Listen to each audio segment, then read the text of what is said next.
আমি দোকানে না থাকলে সে কাউকে ঢুকতে দেয় না। সে বসে থাকে টিপ মারা।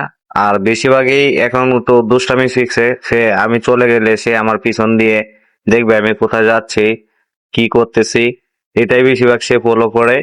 আর আস্তে আস্তে আল্লাহর রহমতে সবকিছুই মোটামুটি তার আয়ত্তে চলে এসেছে। আরো কিছু অনেক বাকি আছে তাকে প্রশিক্ষণ দেওয়ার।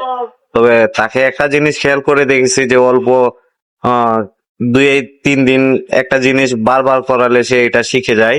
আর তাকে শেখানো প্রয়োজন পড়ে না, পরবর্তী তাকে বললেই সেটা সে করতে পারে। তো এখন সে ঘন ঘন দেখতেছে যে আমি আসতেছি কিনা। আর এখানে আবার দোকানের ভিতরে চলে আসে যে কেউ আইছে কিনা, দোকানেও দেখে আবার খেয়াল করে আবার চলে যায় আমাকে দেখার জন্য যে আমি কখন আসবো। আর আমি না থাকলে সে বেশিরভাগই বারান্দায় দৌড়াদৌড়ি করে, কারণ এখানে থাকে যাতে এটার ভিতরে কেউ না আসতে পারে। তো সকলেই দোয়া করবেন তার জন্য, যাতে তাকে আমি ভালোভাবে প্রশিক্ষণ দিয়ে তুলতে পারি।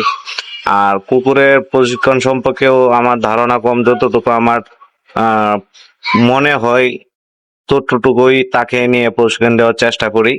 আর আপনাদের দোয়া ও ভালোবাসা যেন সে অনেকটাই বড় হয় এবং সম্পূর্ণ প্রশিক্ষণ প্রাপ্ত হয়, সেই দোয়াই করবেন।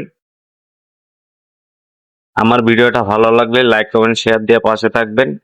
বেশি কিছু বলতে চাই না, আপনারা দেখেন লাকি কি করে।